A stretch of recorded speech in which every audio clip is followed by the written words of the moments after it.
मैं ऑडिबल?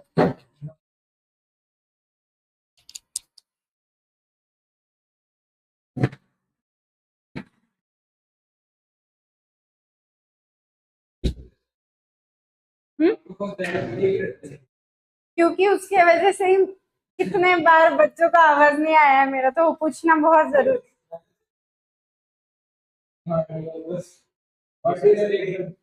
मेरा आवाज सुनाई दे रहा है? हाय ऑडिबल, देखो तो जल्दी।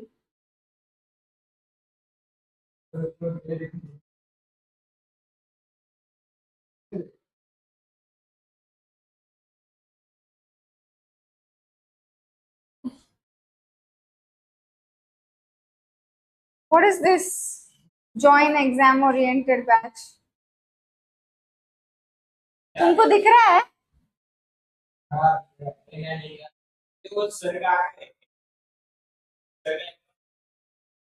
तो प्रॉब्लम नहीं होगा ना?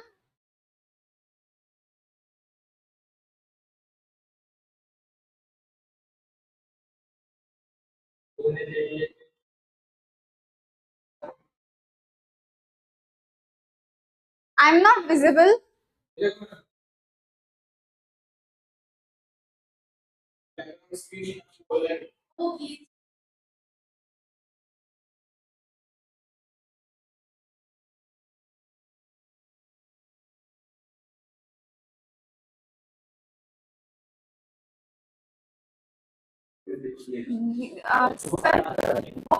में कुछ ग्लिच है, आपका बैकग्राउंड दिख रहा है। हाँ, उधर का बैकग्राउंड दिख रहा है क्या? नहीं, वहाँ पे ऐसा आ रहा है, मतलब subscribe to our, join our community. Only एम वो चला जाएगा क्या?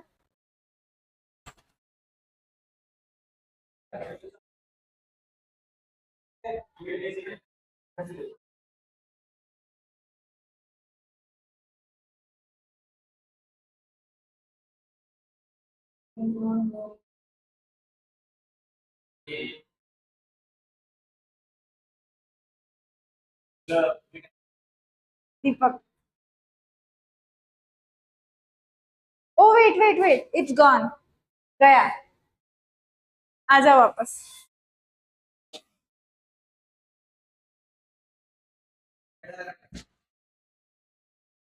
ओके चलो guys, starting with the part that we left on, but I would like to restart from the difference between sale and agreement to sale because I quite remember बहुत सारे लोग एकदम नींद में चले गए थे, तो मुझे वापस से यहाँ से रिवाइज करवाना। ठीक है, चलो सेल के इसमें in case of sale property तुरंत ट्रांसफर होती है। Okay, immediately. Okay fine. और अग्रीमेंट टू सेल में future date. Okay, immediately future date. This is an executed contract, मतलब हो गया है। This is an executory contract, मतलब होने वाला है। Okay, it creates right in rem, it creates right in persona. Rem का मतलब होता है right against the entire world. Okay, और पर्सोनाम का मतलब होता है right against just one person. इसका एग्जाम्पल मैंने तुमको तुम्हारे ग्रुप में दिया है। Right in rem, let's say for example तुम एक बाइसिकल खरीदते हो। ओके, तो वो बाइसिकल यूज करने का हक सिर्फ तुमको है। ठीक है, तो you have right against the entire world to claim that product. Okay, if I get this phone only I will use that phone. अगर कोई मुझसे छीन के लेके जाता है तो मैं उस पर लीगल एक्शन ले सकती हूँ। ठीक है, तो राइट इन रेम मतलब पूरे वर्ल्ड के अगेंस्ट आप एक्शन ले सकते हो। राइट इन पर्सोनाम का मतलब क्या होता है? लेट्स से फॉर एग्जांपल मैंने बाइसिकल खरीदी और मैंने मेरे फ्रेंड को यूज करने को दी, और अगर उसने मुझे वापस वो रिटर्न नहीं की तो मैं एक्शन सिर्फ उसके अगेंस्ट लूंगी। समझ में आ रहा है? मैं किसी और के अगेंस्ट एक्शन नहीं लूंगी। तो राइट इन रेम मतलब you can have the title to yourself and fight against the entire world, but in right in personam you can just fight against that one person जिसने आपका legal obligation पूरा नहीं किया है। Legal obligation क्या था कि उसको आपकी साइकिल रिटर्न देनी थी। लेट्स से आपने उसको एक हफ्ते भर के लिए दी या एक महीने भर के लिए दी, तो वो उसको रिटर्न देनी पड़ेगी, ठीक है। अगर कोई लॉस होता है तो बायर रिस्पॉन्सिबल है, कोई लॉस होता है तो सेलर रिस्पॉन्सिबल, ठीक है। इसमें मैंने और एक पॉइंट बताया था आपको, it was regarding possession. Possession मतलब किसके पास है वो चीज है। यहाँ पे सेल में डजंट मैटर वो चीज आपके पास है, मतलब बायर के पास है, सेलर के पास है या किसी थर्ड पार्टी के पास है, जो नुकसान है उसकी भरपाई बायर को करनी पड़ती है। वैसे ही अग्रीमेंट टू सेल में डजंट मैटर पोजेशन किसके पास है, पोजेशन आपके पास है, सेलर के पास है, बायर के पास है, किसी थर्ड पार्टी के पास है, नुकसान भरपाई हमेशा सेलर करेगा, okay, buyer and seller. Sale के टाइम पे जो सेलर है वो रीसेल नहीं कर सकता है, तुरंत लिया और किसी और को बेच दिया, can not do that. Agreement to cell में गुड फेथ में हम कर सकते हैं, ओके, क्योंकि फ्यूचर डेट पे सेलिंग होने वाला है। अगर गुड्स डिस्ट्रॉय होते हैं तो यहाँ पे किसका रिस्पॉन्सिबिलिटी है, बायर का, वहां पे सेलर का, ठीक है। अगर बायर इंसॉल्वेंट हो जाता है तो seller can refuse to sell the goods, और अगर सेलर रिफ्यूज कर रहा है गुड्स को सेल करने को और अगर कोर्ट ने एक ऑफिशियल रिसीवर अपॉइंट किया है तो उनको भी दे सकते हैं और अपना पैसा वापस से ले सकते हैं। यहाँ पे सेलर जो है वो ऑफिशियल रिसीवर को भी मना कर सकता है, ठीक है, भले ही कोर्ट ने अपॉइंट किया है फिर भी मना कर सकता है, क्योंकि अभी तक सेल हुई नहीं है, सेल फ्यूचर डेट पे होने वाली है। यहाँ पे सेल ऑलरेडी हो चुकी है इसलिए तुमको डिलीवरी देनी पड़ेगी, समझ में आ रहा है, डिलीवरी तुमको देनी ही पड़ेगी।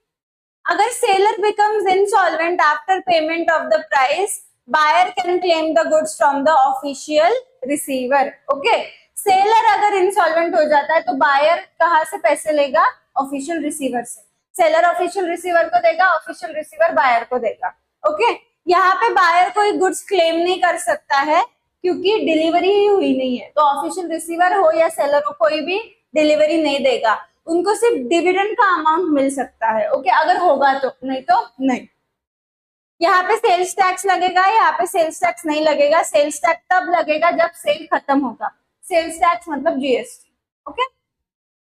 चलो अभी definition of goods, section 2 subsection 7 के हिसाब से 3 टाइप के गुड्स होते हैं, एग्जिस्टिंग गुड्स, फ्यूचर गुड्स और कॉन्टेंजेंट गुड्स। एग्जिस्टिंग गुड्स भी 3 टाइप के होते हैं, specific, ascertain and uncertain.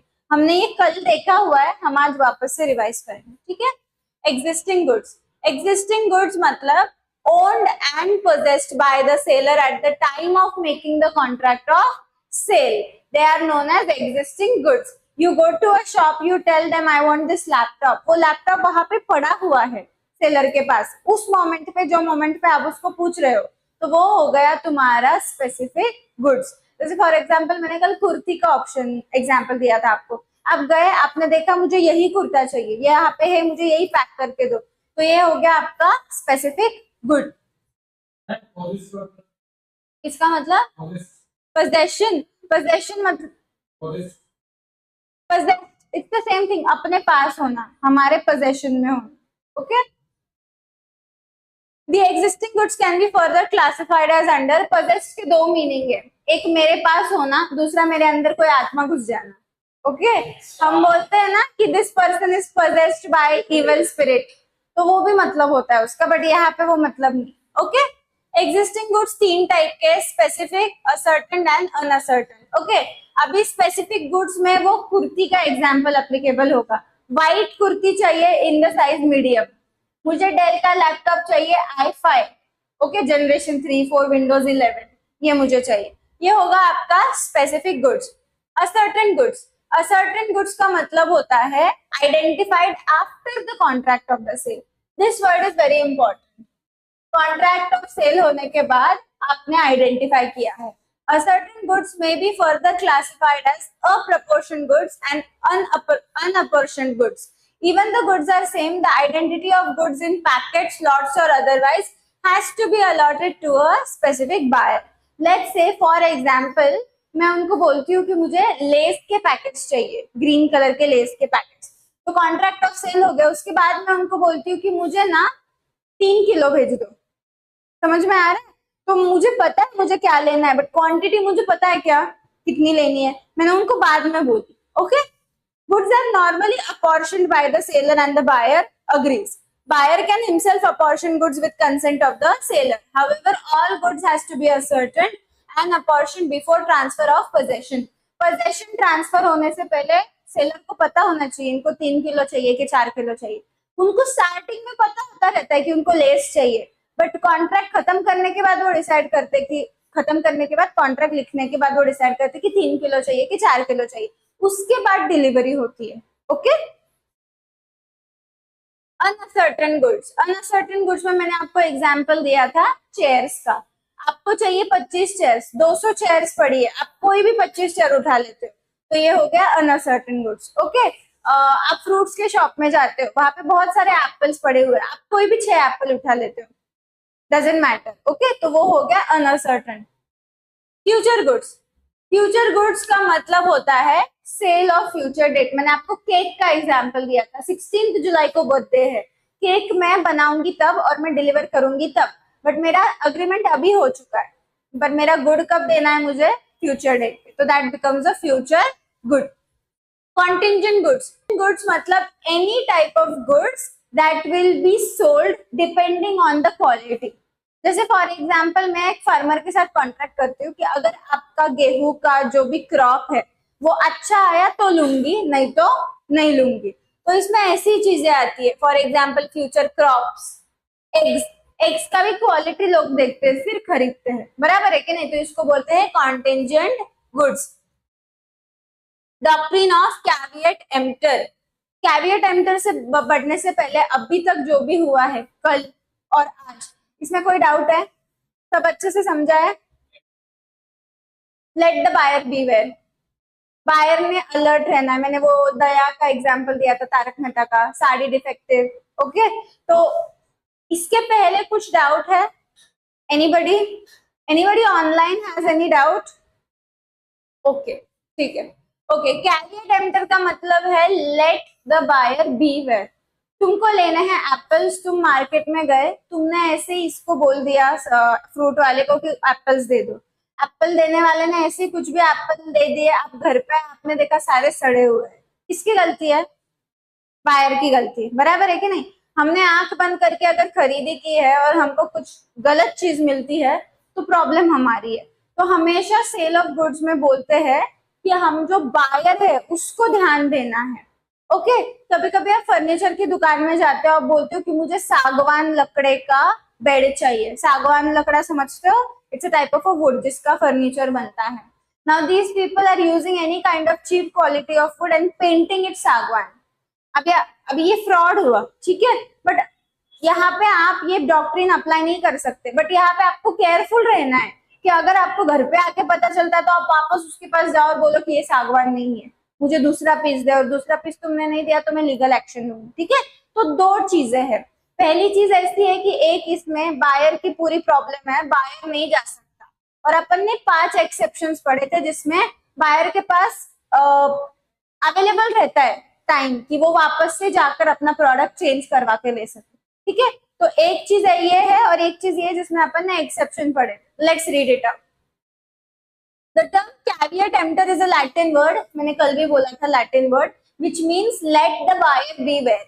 This principle underlines the concept that it is for the buyer to satisfy himself that the goods which he is purchasing are of the quality required by him. It is a fundamental principle of law of sale of goods and implies that the seller is under no obligation to point out the defects in his own goods.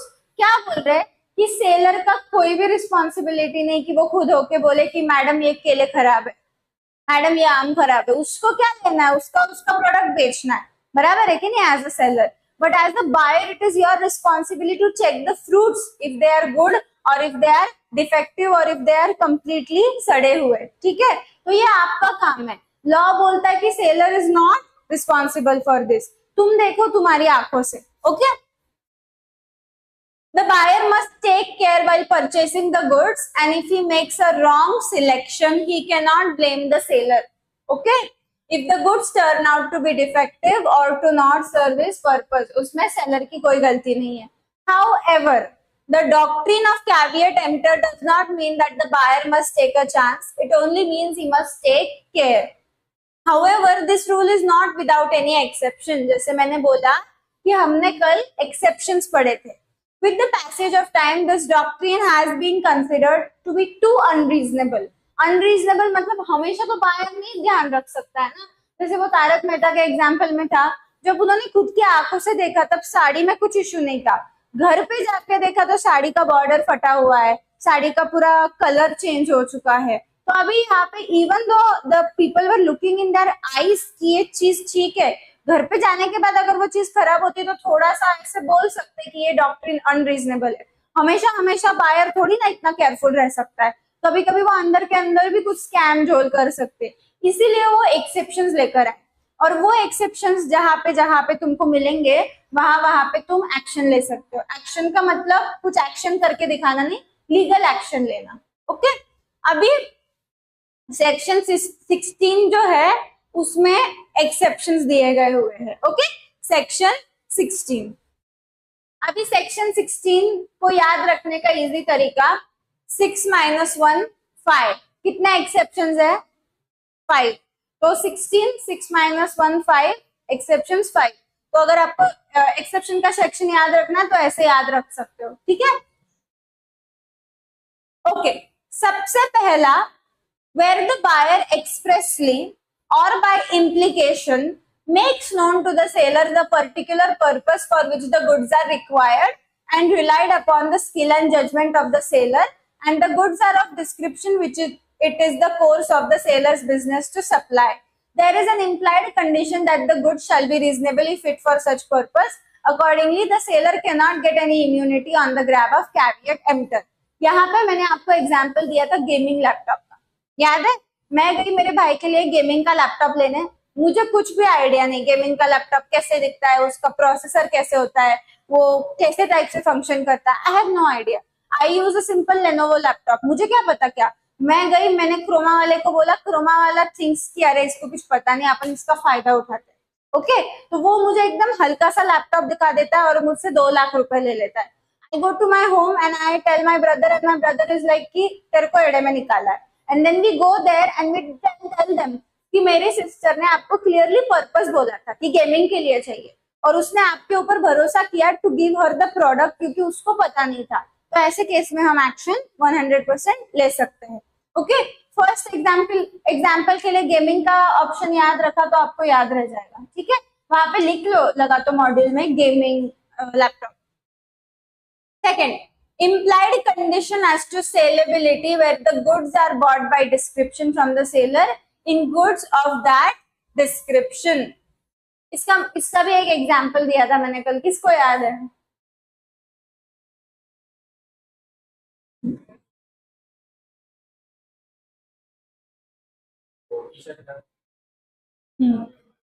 Very good, very good. हम सामने कुछ है और आया कुछ और है. ठीक है, तो आपको कीवर्ड क्या याद रखना है? डिस्क्रिप्शन. Very good Omkar. ठीक है, डिस्क्रिप्शन ये वर्ड याद रख के आपको टी शर्ट का एग्जाम्पल याद रख सकते हो. ठीक है, आपके सामने कुछ और है, आपको मिल कुछ और रहा है. ओके, तो तभी भी आप उनको दिखा सकते हो कि this is something that I told you to give me and you are giving me something completely different. Okay, condition as to wholesomeness in case of foodstuffs and other goods meant for human consumption. खाने के लिए, जैसे खाना है, medicine है. Okay, consumption के लिए जो भी चीज, कंजम्पशन के लिए जो भी चीज हम यूज करते हैं वो यूजुअली खत्म हो जाने वाली नेचर की होती है. जैसे खाना खत्म हो जाता है, पानी खत्म हो जाता है. ओके, ऐसी चीजों का नेचर जो है उसको बोलते हैं ह्यूमन कंजम्पशन रिलेटेड थिंग्स. तो ऐसी चीजों में भी अगर हमारे साथ फ्रॉड हो, जैसे दूध ले ले और दूध में पानी मिला के देते, ओके, तो उस टाइम पे भी हम एक्शन ले सकते हैं. आजकल लोग क्या करते हैं, जो घी रहता है गाय का घी, उसमें डालडा मिक्स कर देते हैं. हमको बहुत सारे लोगों को समझ में भी नहीं आता कि उसमें इतना डालडा है, बट पीपल डू टेस्ट. वो आता है, मैंने इंस्टाग्राम पे रील देखा था कि आपको घी को पानी के अंदर डालना है, अगर वो फ्लोट होता है तो वो खराब है, फ्लोट नहीं फ्लोट होता है तो अच्छा है, और फ्लोट नहीं होता है तो खराब है.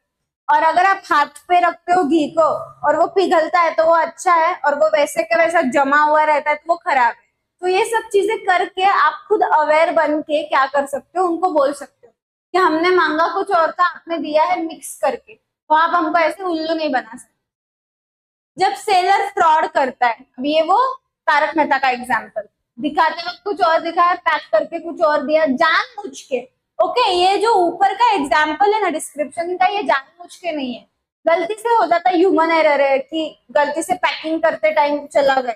ये जो है ये जानबूझ के है। Okay, option number 4 and option number 2 में फर्क क्या है?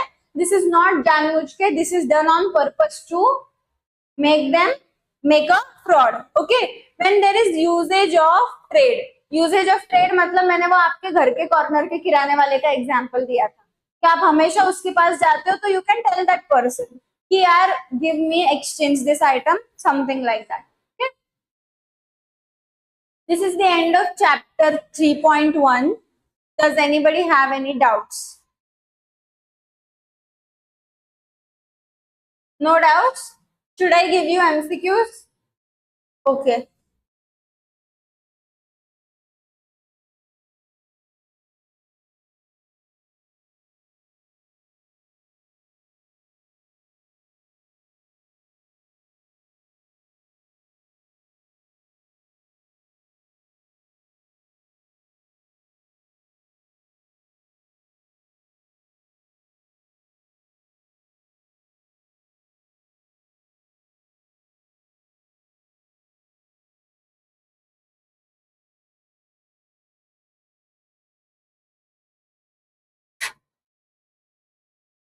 How was this chapter?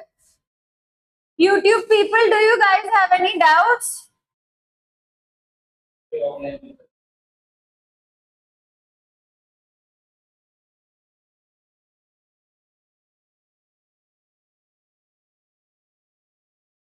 I will wait for 2 minutes until they tell me if they have any doubts.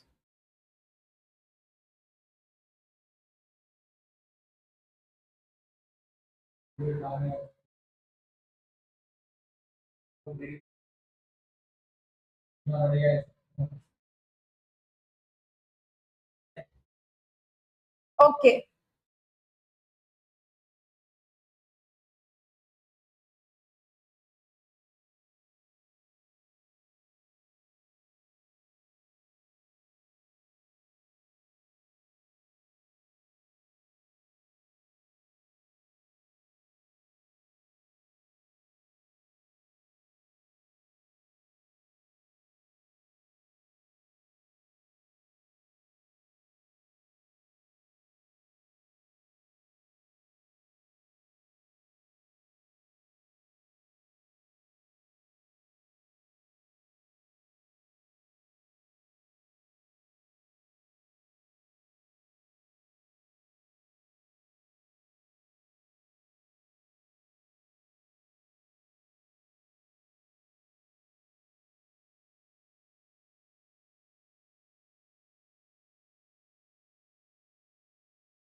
Guys, we will discuss MCQs here itself, okay? Why is this not?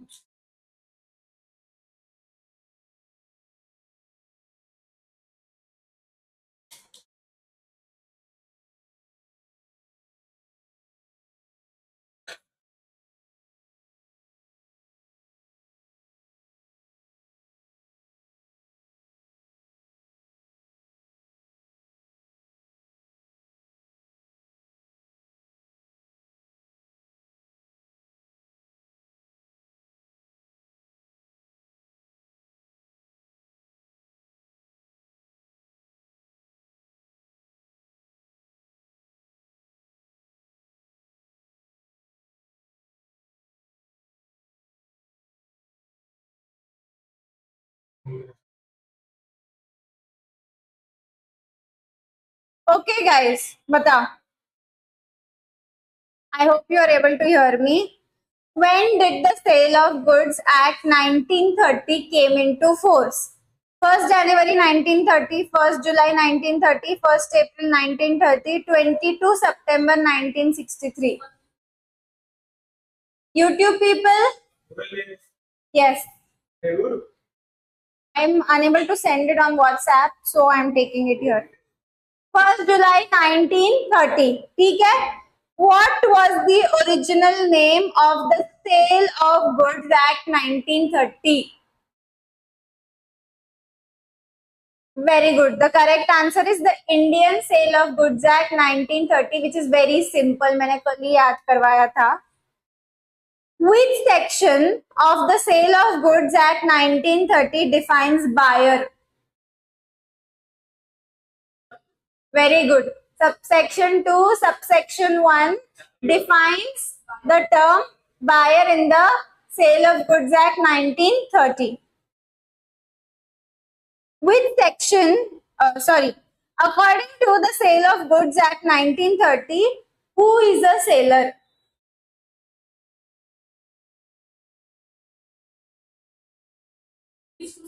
Very good. A seller is a person who sells or agrees to sell, and a buyer is a person who buys or agrees to buys. ठीक है? Very good. What does delivery mean as per section 2, subsection 2 of the Sale of Goods Act?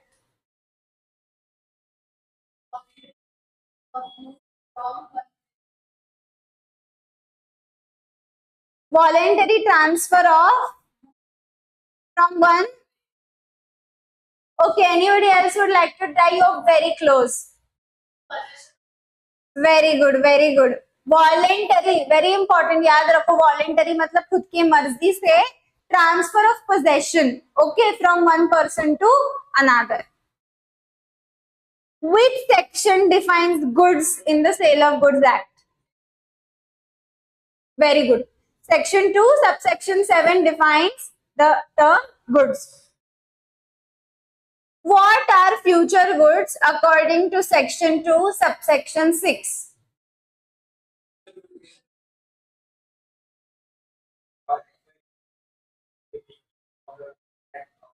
Very good. Goods to be manufactured, produced or acquired after making the contract. What is price as per section 2, subsection 10? Very good. Price मतलब money consideration for the sale of goods. What is the definition of specific goods under section 2, subsection 14?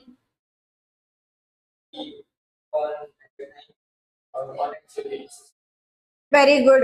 Goods identified and agreed upon at the time a contract of sale is made. Very good.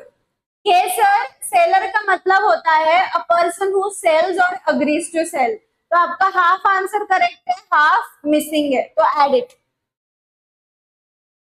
What does a document of title to goods include according to section 2, subsection 4? कौन से documents है? वहां पे एक list दी थी, याद है? Remember? एक बहुत बड़ी लिस्ट थी डॉक्यूमेंट्स की, उसमें मैंने शिप वगैरह के बारे में बताया था, वेयर हाउस के बारे में बताया था. Dock warrant,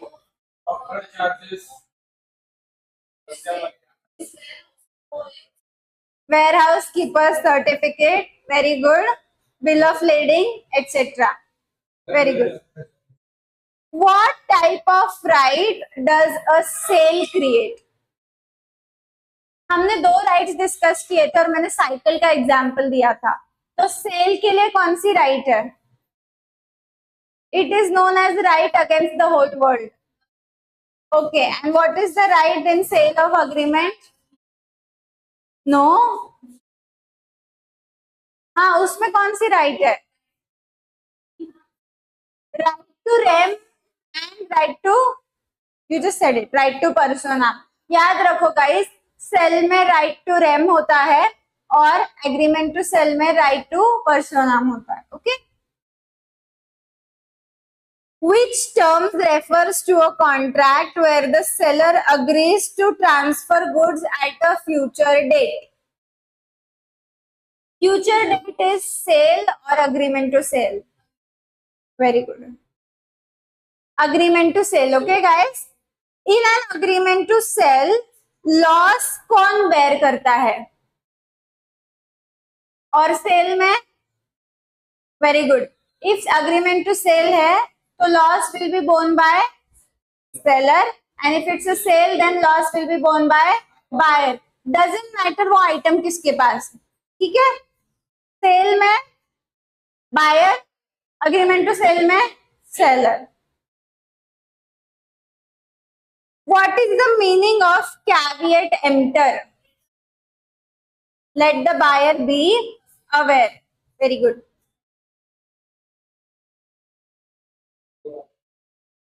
What happens if the buyer becomes insolvent before payment? Okay. Okay. The seller may refuse to deliver the goods to the official receiver. What is meant by ascertained goods?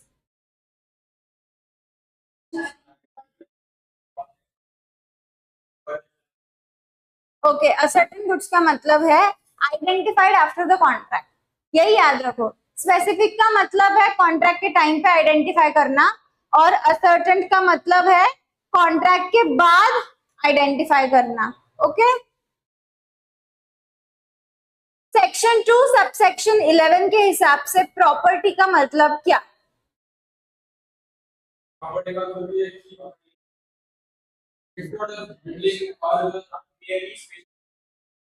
Okay, so general property in goods. तो ये phone मेरा property है. Very good. Anything that is owned by me is my property. Which type of goods are expected to come into existence based on certain condition? Certain condition fulfill होने के बाद ही मैं वो खरीदूंगी. No. Only after certain conditions I will buy those goods. What is that called? Yes, contingent goods. उसके example क्या थे? Growing crops, eggs. In a sale, okay, sale की बात कर रही हूँ, not agreement to sale. Sale में if the seller becomes insolvent after the payment of the price, what can buyer do? From very good, very good. He can claim the goods from the official receiver. Sale of goods act में contract of sale का section कौन सा है?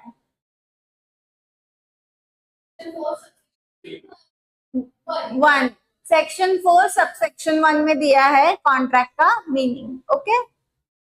और contract of cell में agreement to cell भी आता है. ओके.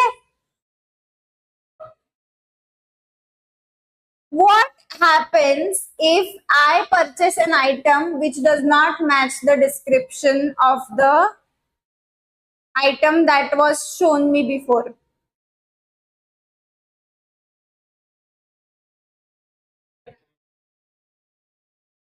हाँ, उससे पहले, ये तो एकदम बात की बात है, उससे पहले क्या करूंगी मैं? Exactly, very good. You can reject और रिटर्न. ठीक है. और अगर वो रिजेक्ट और रिटर्न के लिए रेडी नहीं, फिर आप से केस फाइल करोगे. सबसे पहले किसी को टाइम नहीं होता है, चलो कोर्ट. ओके. पहले रिटर्न करो आइटम और कट करो विषय. ओके. वो हाँ, उन्होंने तो करवा दिया था, फिर रिपोर्टर को बुलाया था, आंदोलन किया था, बहुत चीजें की थी. आप देखो एपिसोड यूट्यूब पे अवेलेबल है. What kind of goods are sold when trees are sold to be cut down and taken away by the buyer? अगर मैं झाड़ को तोड़कर झाड़ का लकड़ा बेचू तो वो कैसे टाइप का गुड हो गया? Contingent, future, movable, ascertained. हाँ, मूवेबल. कॉन्टीजेंट का लकड़ा तो लकड़ा है ना, उसमें क्या, हाँ movable, movable is the right answer. Who is liable for sales tax in the sale? Very good. क्यों सेलर, क्यों सेलर क्यों टैक्स भरेगा?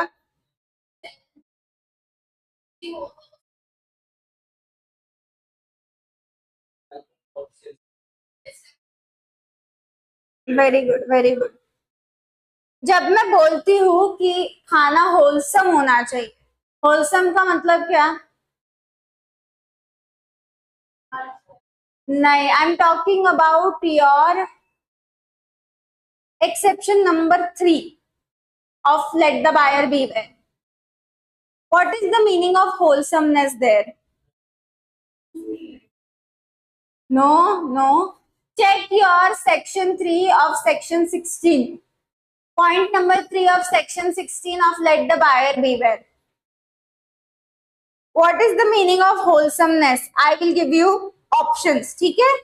Quality control, fit for consumption, expiration date, packaging standards. Quality control. What does wholesomeness refer to in the context of foodstuffs? It should be quality, it should be good for consumption, it should not have expiry, it should be good packaged. Very good. Why good for consumption? क्योंकि गलत चीज खा के अगर तुम्हारे body में जहर फैल गया तो. I will tell you, I had a friend. She is from Malegaon. Malegaon पता है? तो उस मतलब उसके भाई ने एक सड़ा हुआ एग का ऑमलेट खा लिया था. अभी उनको नहीं पता था कि वो एक सड़ा हुआ है कि क्या है. एग्स तो एग्स रहते, किसको क्या समझता है. उन्होंने वो ऑमलेट खाया और उनकी पूरी बॉडी में जहर हो गया.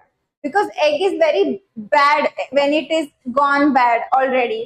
तो यहाँ पे नासिक में बॉम्बे नाका पे एक बहुत बड़ा हॉस्पिटल है, apex hospital, apex wellness hospital. तो उसका भाई वहां पे 2 मंथ्स के लिए एडमिट था और फॉर ऑलमोस्ट 20 days उसको कुछ भी खाने पीने को नहीं दिया था, क्योंकि डॉक्टर्स वर सेइंग कि जब तक उसकी बॉडी कंप्लीट एम्प्टी नहीं हो जाती तब तक हम ऑपरेशन नहीं कर सकते और जहर को बाहर नहीं निकाल सकते, क्योंकि अगर उसकी बॉडी में फूड चला गया तो वो भी जहर बन जाएगा. मतलब अगर जहर है उसमें और कुछ डालो तो वो भी जहर बन जाएगा. राइट. तो similarly this happened with him. And because 20 to 25 days तक उसको ना खाना ना पीना मिला, उसके ब्रेन पे इफेक्ट होने लगा and he started behaving like insane. And this happens. तो जब भी खाना खाते हो प्लीज चेक करो एक्सपायरी डेट. ओके, ठीक है, चलेगा. इतने ही एमसीक्यूज थे हमारे for today. Tomorrow we will start with 3.2. Okay, likewise we will share the similar pattern. I will start with my notes first and then we will complete the remaining text in the module. Okay, chalo.